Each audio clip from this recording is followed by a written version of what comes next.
las crisis que se presenten, usted sepa exactamente qué, cómo y cuándo hacer lo que tiene que hacer.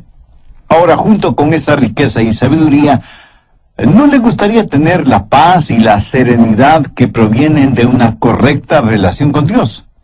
¿Cómo le gustaría tener todas estas cosas? Y usted me responde, pastor, eso es imposible.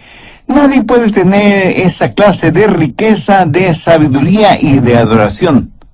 Pues mire, yo le voy a mostrar el camino y juzgue usted si lo que voy a decir no es más que una falsa propaganda. ¿De acuerdo? Bien, hablemos de la riqueza. Busque Mateo 5:5. Bienaventurados los mansos, porque ellos recibirán la tierra por heredad. Eso, mi amigo, es riqueza indescriptible.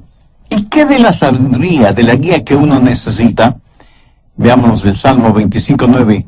Encaminará a los humildes por el juicio y enseñará a los mansos su carrera. ¿Y qué de la paz y de la serenidad que queremos tener? Veamos Mateo 11, los versos del 28 al 30. Venid a mí todos los que estáis trabajados y cargados, y yo os haré descansar. Llevad mi yugo sobre vosotros y aprended de mí, que soy manso y humilde de corazón, y hallaréis descanso para vuestras almas, porque mi yugo es fácil y ligera mi carga. ¿Cómo trabaja eso en nuestras vidas? Bien, veamos. Primero, el significado de mansedumbre. Muchos piensan que mansedumbre es cobardía, que si uno es manso, tiene un carácter tímido y ambivalente. Permítame decir de una vez por todas, mansedumbre no es cobardía. Jesús dijo, yo soy manso y humilde de corazón. ¿Fue Cristo un cobarde? ¿Llamaría usted cobarde a quien con látigo en mano echó fuera del templo los mercaderes? ¿A quien pasó 40 días en el desierto, en ayuno y oración, rodeado de bestias salvajes? ¿Se atrevería usted a decir que fue un cobarde? Jesús, aún sabiendo que en Jerusalén sería apresado, acusado y crucificado, sin embargo fue con determinación y firmeza hasta esta ciudad. ¿Le parece a usted que eso fue un acto de cobardía? ¿Qué clase de cobarde fue Jesús que sufrió en agonía y murió con su cuerpo clavado en una cruz? Jesús, el más hombre de todos los hombres que ha existido, dijo, yo soy manso y humilde de corazón.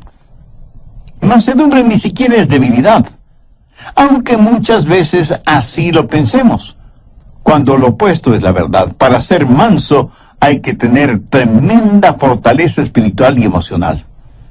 La Biblia dice que aparte del Señor Jesús, Moisés fue un hombre manso. Piénselo. Moisés fue un comandante en jefe que guió al pueblo de Israel desde Egipto hacia la tierra prometida. Fue un hombre de valor. Pero ser un hombre de valor no excluye la mansedumbre. Alguna vez en alguna parte leí la siguiente frase: si usted cree que mansedumbre es debilidad, trate de ser manso por una semana. Perturbadora opción, ¿no le parece? Ser manso demanda una increíble fortaleza, porque la mansedumbre es fortaleza bajo control. En tiempos bíblicos y aún en la actualidad, cuando alguien tenía un caballo salvaje y quería montarlo, primero tiene que domarlo hasta que se vuelva manso. Y solo cuando ha sido amansado puede ser montado, utilizado. Pero note, no es que el caballo perdió su fortaleza, sino que ahora su fortaleza está bajo control. Entonces, mansedumbre es fortaleza que está bajo control. Wallace Hamilton es el nombre del autor del libro Cabalgue caballos salvajes. ¿Y qué ilustra lo que estoy diciendo? Dice que nosotros venimos a este mundo con toda clase de deseos, de instintos, proclividades, habilidades y ambiciones dadas por Dios mismo, y que al diablo le encantaría quitárnoslas y pervertirlas para su propio uso. Pero esos dones son el regalo de Dios para nosotros. Pero Él quiere que todos esos dones estén bajo su control y sean para su honra y su gloria. Pero el diablo quiere pervertirlos y traer vergüenza al nombre del Señor Jesucristo. Por lo tanto, hay tres cosas que usted puede hacer con sus habilidades naturales y los dones que Dios le ha dado. Primero, autoafirmación. Allá a comienzos de la década de los años 60, apareció el siguiente lema: lo que quiera que es natural es hermoso, y cualquier cosa que es hermosa debe ser buena. Así que, lo que quiera que usted quiera hacer, hágalo. Nuestros antepasados de alguna manera fueron más listos que la gente de esta generación y su maldad. Los antiguos, si querían hacer algo malo, malvado, vil, si querían dejar correr sus caballos salvajes, tomaban esa maldad, esa impiedad, esa vileza que tenían y la deificaban, la convertían en un dios o en una diosa. Por ejemplo, si ellos querían beber hasta emborracharse, decían: bien, legitimemos esto. Y se hicieron al dios Baco, que es el dios del vino, y le adoraron emborrachándose. Así que fueron pervertidamente listos. Y si querían cometer adulterio o fornicar o vivir en un lujurioso desenfreno, deificaron a Venus como la diosa de la sexualidad y la promiscuidad. Así dejaban correr sus caballos salvajes. O si tenían rencores y deseos de venganza, para justificar su deseo de guerra, de sangre y dar rienda suelta a su odio, deificaron a Marte, el dios de la guerra. No solo que se sentían muy bien dejando correr sus caballos salvajes, sino que sus desenfrenadas bajas pasiones las elevaron al nivel de virtud religiosa. Hubo un hombre filósofo alemán, Friedrich Nietzsche, que fue el abanderado de los que querían dejar correr libremente a sus caballos salvajes. Fue el apóstol de la autoafirmación. Adolfo Hitler estudió intensamente los escritos de Nietzsche. Déjeme leer una frase que Nietzsche escribió en uno de sus libros. Dice: hagan desaparecer a sus piadosos sacerdotes y su debilucho evangelio de misericordia. Purguen de sus almas esta enfermedad diabólica llamada cristianismo. El progreso depende de hombres fuertes y gente fuerte. Por lo tanto, afírmese en usted mismo. Sea un superhombre. Y Hitler fue convencido de esto, y el resultado fue la invención de los hornos de gases para aniquilar a los judíos. Segundo, el autocontrol. Solo restrinja, reprima sus deseos. Mutile al jinete del caballo. Eso, mi amigo, es una forma de budismo. Los budistas tienen esa clase de religión. Razonan que si las personas no pueden llevarse bien y no tienen paz consigo mismas y menos con los demás, es porque sus deseos no tienen restricciones, y esto les guía a vivir una vida de frustración. Entonces el budista dice: usted tiene que llegar a un punto en donde ya no tenga esos deseos. Tiene que sublimizar todo deseo, amortiguar sus pasiones hasta alcanzar el nivel nirvana, el lugar en donde no siente ni es nada. Es como si a usted le cortaran la cabeza para eliminar el dolor de cabeza. ¿Cómo verá? Eso es una especie de religión negativa, de fe negativa. El cristianismo es una fe positiva. Dios no elimina al jinete ni mutila al caballo. Lo que hace Dios es tomar ese deseo, esa fortaleza, esa ambición, esa habilidad, todo lo que Él mismo nos ha dado, dársela al Señor Jesucristo y dejar que Jesús controle nuestra vida. Anote Romanos 6:19. Así ahora para santificación presentad vuestros miembros para servir a la justicia. ¿Qué es lo que Dios quiere hacer? Dios quiere tomar sus habilidades y sus deseos y ambiciones y mutilarlos. No, de ninguna manera. Lo que Dios quiere hacer es controlarlo para su gloria. Por ejemplo, digamos que usted tiene un temperamento volátil. Dios dice que no debe perder su temperamento y que más bien debe aprender cómo usarlo. Mire lo que dice Efesios 4:26. Airaos, pero no pequéis. El mismo Señor Jesús, cuando vio que los mercaderes habían hecho del templo un lugar para sus negocios, no muy honestos que digamos, se airó, se enojó, fue movido a ira. O sea, Él no perdió su temperamento, su control, sino que lo utilizó en una causa justa. Mi amigo, si usted me dice que no tiene temperamento, entonces algo no está bien con usted. Jesús quiere controlar su temperamento para su gloria. Debe haber ciertas cosas que deben disgustarle, enojarle, hacerle perder su temperamento. Por ejemplo, la industria pornográfica, el tráfico de drogas, la explotación sexual de mujeres y de niños y toda la depravación actual que está convirtiendo al mundo en un desierto espiritual, moral y ético. Un desierto lleno de fieras feroces. ¿Y qué de nuestra lengua? Jesús quiere que con nuestra lengua le alabemos y le glorifiquemos. Gracias a Dios hay muchos cantautores que son genuinamente cristianos y utilizan ese don que Dios les ha dado, no solo para tocar e inspirar la vida de otras personas, sino y sobre todo para alabar, honrar y glorificar a Dios. Y Dios nos da dones y talentos, naturales o especiales, no para que nos volvamos orgullosos de tener esos dones y talentos, sino para que con ellos alabemos y bendigamos a Dios. Y eso también, mi amigo, es fortaleza bajo control. Generalmente usamos nuestra lengua para criticar negativamente, para insultar, para vejar al prójimo, para quejarnos, para expresar nuestra ira, para vocalizar nuestro enojo. Pero cuando Dios toma el control de nuestra lengua, ¿qué es lo que sucede? Mateo 12:35 tiene la respuesta. El buen hombre del buen tesoro del corazón saca cosas buenas. ¿Tiene usted ambiciones?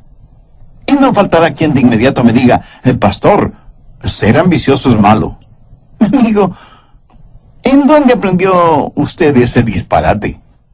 Si usted no tiene ambiciones, no es un ser humano. Escúcheme. Una cosa es ser ambicioso y otra cosa es ser codicioso, avariento, egoísta. Su ambición no debe ser por tratar de ser el mejor, el más influyente, el más importante o el más poderoso. Su ambición debe ser la misma ambición que tuvo el apóstol Pablo, querer ser como Jesús, que Jesús viva la vida de él en la vida de Pablo. Esa es una santa, sana y noble ambición. Eso es fortaleza bajo control. ¿Cómo puede usted ser una persona mansa?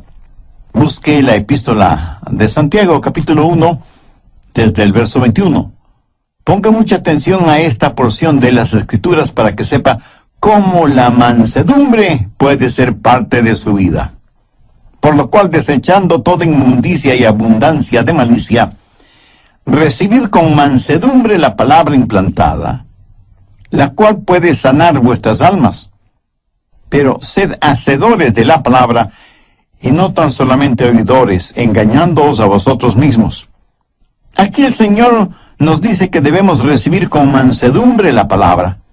Ahora, ¿por qué debemos recibir con mansedumbre la palabra? Porque la mansedumbre es fortaleza bajo control. Y para ser controlado por el Señor, usted tiene que conocer su voluntad y su camino. Y para conocer la voluntad y el camino de Dios, usted tiene que conocer su palabra. Por lo tanto, tiene que recibir la palabra con mansedumbre. Escúcheme, ni usted ni yo sabemos ni la milésima parte de cómo guiar nuestra propia vida. Se explica ahora por qué, aún siendo creyente, fracasamos tantas y tantas veces. En una sala judicial a un hombre le preguntaron, ¿jura decir la verdad, toda la verdad y nada más que la verdad, con la ayuda de Dios? Y el hombre respondió, si yo supiera la verdad, toda la verdad y nada más que la verdad, entonces sería Dios. Ingeniosa respuesta que encierra todo un mundo de teología. Necesitamos guía.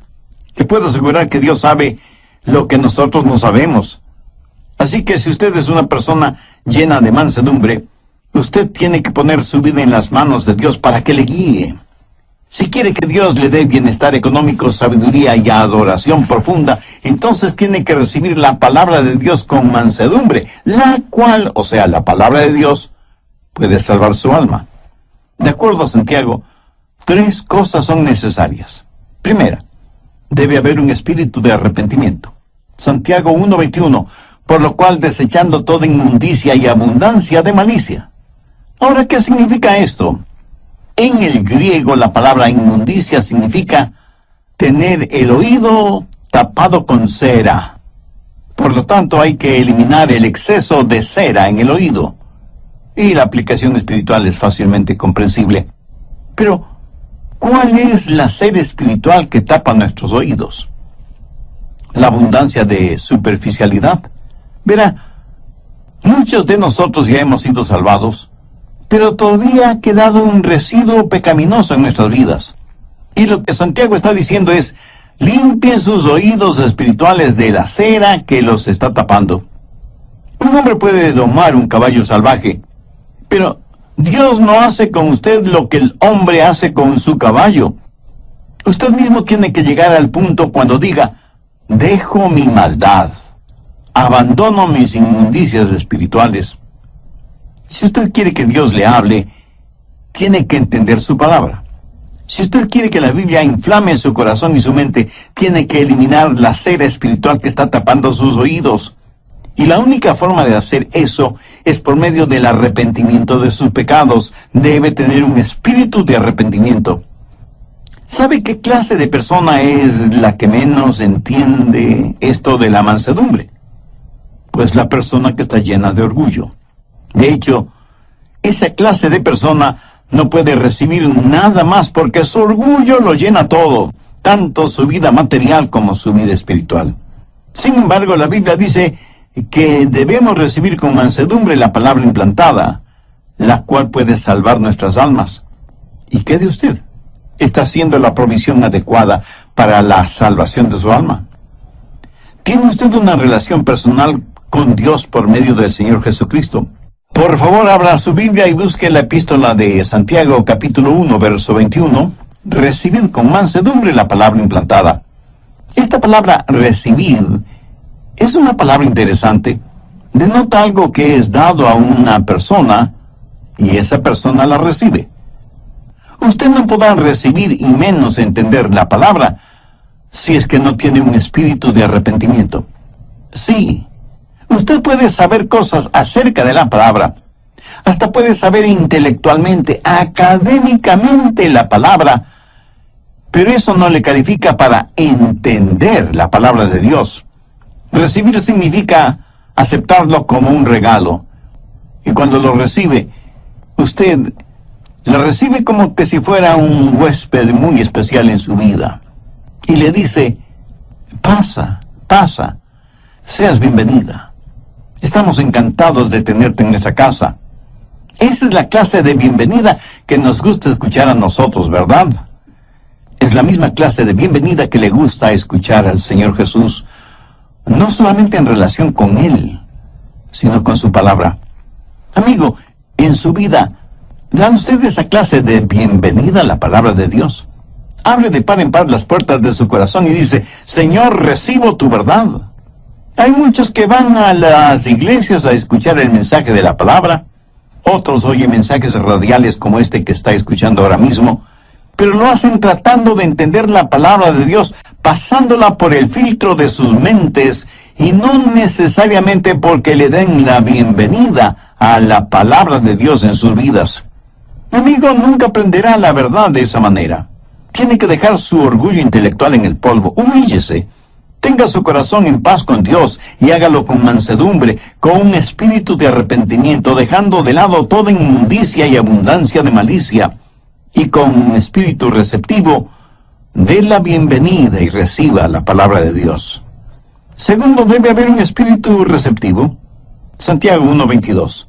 Pero sed hacedores de la palabra y no tan solamente oidores, engañándoos a vosotros mismos. Una vez que usted tiene la palabra de Dios en su corazón, tiene que volverse un hacedor de la palabra. O sea, vivir de acuerdo a lo que cree. Fuera de esta verdad, todo lo demás no es más que verborrea religiosa. Si usted no es hacedor de la palabra, se engaña usted mismo. Si usted solo escucha las verdades de la palabra de Dios, pero nunca las pone en práctica, usted es culpable de autodecepción y por lo tanto puede perder su alma en vez de salvarla. La Biblia dice que el hombre de doble ánimo, esto es, indeciso, es inconstante en sus caminos. Jesús dijo, cualquiera que me oye estas palabras y no las hace, le compararé a un hombre necio. Escuchar y no hacer es una verdadera locura espiritual. Las impresiones sin las expresiones dan como resultado las depresiones. Si usted solo oye y oye y oye la palabra de Dios y no vive de acuerdo a esas verdades, tendrá un efecto negativo en su vida. Alguien dijo que educación es el proceso mediante el cual el material en los cuadernos del profesor es transferido a los cuadernos del alumno sin que haya pasado por la cabeza de ninguno de los dos. Me temo que muchas veces esa clase de conocimiento bíblico es el que tenemos. Pero las enseñanzas bíblicas no solo que deben estar en nuestra cabeza, sino que necesitan estar en nuestro corazón para que se manifiesten en nuestra vida. ¿Para qué sirve la mansedumbre? Veamos el final del verso 21 en Santiago 1, la cual puede salvar vuestras almas. Tercero, los motivos de la mansedumbre. El querer alcanzar bienestar económico, el desear ser guiado y tener visión y liderazgo en cada crisis de la vida, esa es una buena motivación. Recordemos lo que Jesús dijo en Mateo 5:5, bienaventurados los mansos, porque ellos recibirán la tierra por heredad.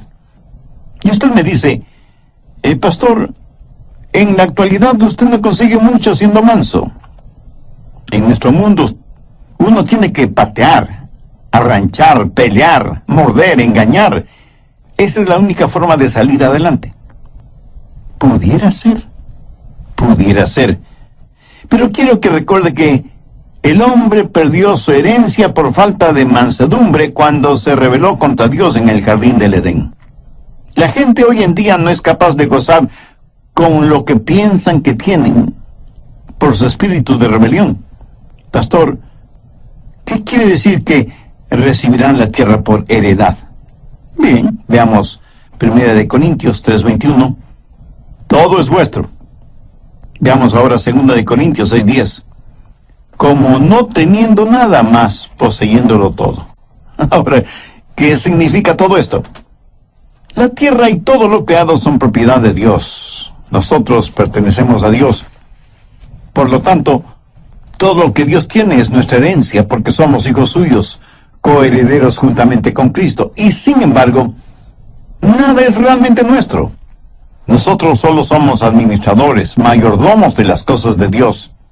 Y este es un arreglo admirable, porque cuando el diablo venga y le diga, si no me sirves, voy a quitarte todo lo que tienes, usted le responde, tú no puedes quitarme nada porque nada tengo. Todo le pertenece a Dios. Poderoso jab de izquierda al mentón del diablo, quien cambia de táctica y le dice, entonces si me sirves y me adoras, te lo daré todo. Y usted le responde, diablo, tú no puedes ofrecerme nada, porque ya lo tengo todo. Demoledor jab de derecha al mentón del diablo. Como no teniendo nada más, poseyéndolo todo. Va a llegar un día cuando todo será posesión de los hijos de Dios, porque en su palabra dice que heredaremos la tierra. Un día vamos a reinar con Jesús. Un día Jesús descenderá del cielo y se sentará en el trono de David y reinará en donde el sol alumbra, o sea, en todas partes. Su reino se extenderá de mar a mar. Los lagos, ríos y océanos estarán rebosantes de peces. Los árboles se doblarán por el peso de los frutos en sus ramas. El cielo se llenará con multitud de aves, y todos los desiertos del mundo se convertirán en florecientes jardines. Todo esto será la herencia de los hijos de Dios. Los mansos heredarán la tierra. Eso lo tenemos ahora como herencia en nuestro corazón. Pero un día será realidad. Tendremos bienestar, riqueza económica. Salmo 25:9, encaminará a los humildes por el juicio. Mucha gente se pregunta, ¿por qué Dios no nos habla hoy? Están viendo y entendiendo las cosas al revés. No es que Dios no nos hable. El problema es que nosotros no estamos escuchando. No tenemos una actitud de mansedumbre para oír la voz de Dios. ¿Desea usted que Dios le guíe? Si usted se humilla con un espíritu de arrepentimiento, con un espíritu receptivo, Dios le guiará. Y usted no será como un barco en medio de una oscura y furiosa tormenta, sin brújula, sin timón, sin mástil y sin velas, empujado por las olas y los vientos de este mundo. Encaminará a los humildes por el juicio. Él le mostrará el camino y usted podrá escuchar su voz, guiándole aún en medio de la peor tormenta de su vida. Y usted tendrá no solo bienestar y riqueza y sabiduría, sino que sabrá lo que es la verdadera adoración. Mateo 11, desde el verso 28. Venid a mí todos los que estáis trabajados y cargados, y yo os haré descansar. Llevad mi yugo sobre vosotros y aprended de mí, que soy manso y humilde de corazón, y hallaréis descanso para vuestras almas, porque mi yugo es fácil y ligera mi carga. Veamos esta porción bíblica un poco más detenidamente. Jesús fue un carpintero y sabía cómo hacer yugos para los bueyes. Y no creo que Jesús jamás haya hecho un yugo que no quedó perfecto en los bueyes. Ahora, cuando un buey lleva un yugo, es porque es un buey manso. Ese buey sigue teniendo tremenda fuerza. Por eso usaban los bueyes para arar los campos. Y muchos agricultores que todavía aran a la antigua dicen que el buey más dócil tiene más fuerza que un caballo en esas labores agrícolas. El yugo en el pescuezo de los bueyes es para que ambos bueyes puedan alar el arado. Y cuando Jesús dijo, llevad mi yugo sobre vosotros, es como si estuviera diciendo, estamos en esto juntos, apóyate en mí, déjame guiarte. Quiero ser un descanso para tu alma. Esa es la clase de mansedumbre que Jesucristo quiere darle a usted. No mañana ni pasado mañana, sino hoy mismo. Quienes están escuchando este programa, y si aún no son salvos, ¿no quisieran conocer a este maravilloso Salvador, Jesucristo? ¿No quisieran que sus pecados les fueran perdonados? ¿No quisieran hacer la paz con Dios para poder experimentar la paz de Dios? Conveniente suspender la reunión de esa noche.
Morehouse les dijo, no, he orado sobre este asunto y estoy convencido que Dios quiere que predique esta noche y yo confío totalmente en Dios. Tendremos la reunión esta noche, tal y como está programada. Esa noche la pequeña iglesita de ese pueblito minero estuvo totalmente llena y los que no pudieron entrar se quedaron alrededor de la iglesia y abrieron todas las puertas y ventanas para que la gente pudiera escuchar el mensaje de la palabra de Dios. Y cuando Morehouse estuvo más o menos a la mitad de su mensaje, vino Mac Miller. Empujó a cuantos encontró a su paso. Llegó frente al púlpito, se sentó en el suelo y le dijo, usted haga lo suyo que después yo haré lo mío. Morehouse abrió su Biblia en Juan 3:16 y predicó del amor de Dios por todos los seres humanos, de cómo Dios entregó a su amado Hijo Jesucristo para que muriera por los pecados de todos nosotros. Morehouse predicó con tal pasión y convicción que se podía sentir la presencia del Espíritu Santo en ese lugar. Luego hizo la invitación para aquellos que quisieran recibir a Cristo en su corazón. Mac Miller se puso de pie y la gente no sabía qué iba a pasar. No, él no pasó al frente, pero dio media vuelta y salió de la iglesia dando un tremendo portazo. Caminó por la calle principal de ese pueblito.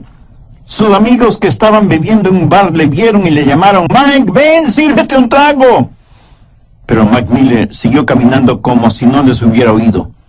Llegó hasta un pequeño callejón, giró hacia la derecha y llegó hasta una semi-destruida valla metálica, tras la cual había un remedo de casa.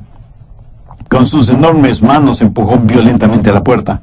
Era una sola habitación que servía de sala, comedor, cocina y dormitorio. Ahí una mujer de rostro demacrado cuidaba de unos pequeñuelos quienes, al ver entrar a su padre, corrieron a esconderse debajo de la cama por temor a que su padre los castigara. Su esposa, que evidentemente era abusada y golpeada físicamente, simplemente se puso en actitud protectora frente a la cama. Mac Miller miró a su esposa y en un tono dulce, desconocido en él, le dijo: «Mujer, no temas. Llama a los niños. Vamos a orar». Ella, asombrada, le preguntó: ¿Qué es lo que dijiste? Y él, con una paciencia absurda por ser él quien era, le dijo: «Trae a los niños, vamos a orar». Los niños salieron de debajo de la cama, pero se quedaron detrás de su madre. No entendían lo que estaba diciendo su padre. Él tomó a cada uno de ellos, les acarició en la cabeza y les dijo: «Hijos, vamos a arrodillarnos». Ellos, temerosos, así lo hicieron. Su mamá también se puso de rodillas y, para asombro de todos ellos, Mac Miller también se arrodilló.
Y dijo: «Querido Dios», y se quedó en silencio.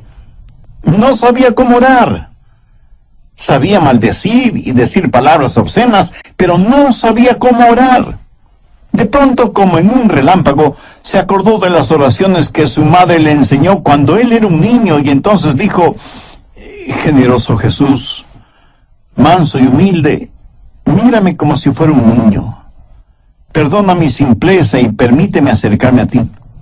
Y en ese momento, en ese cuartucho, frente a sus felizmente asombrados esposa e hijos, Mac Miller nació de nuevo. Sus lágrimas fueron la confirmación de la transformación interna. Esta historia real la sabemos porque el mismo Mac Miller la cuenta como testimonio de lo que le sucedió a él y a su familia cuando él entregó su corazón a Jesús. Ahora es posible que usted no sea como Mac Miller antes de conocer a Jesús. Pero si quiere ser salvo, se salvará de la misma forma en que se salvó Mac Miller. No hay uno solo de ustedes que sea tan malo que no pueda ser salvo, o que sea tan bueno que no necesite ser salvo. Jesús dijo: «Venid a mí todos los que estáis trabajados y cansados, y yo os haré descansar, porque mi yugo es fácil y ligera mi carga». Si en su corazón usted siente el ardiente deseo de hacer una decisión por Cristo, No se quede con el desear. Pase de inmediato al actuar. Humíllese delante de Dios, arrepiéntase de sus pecados, pídale a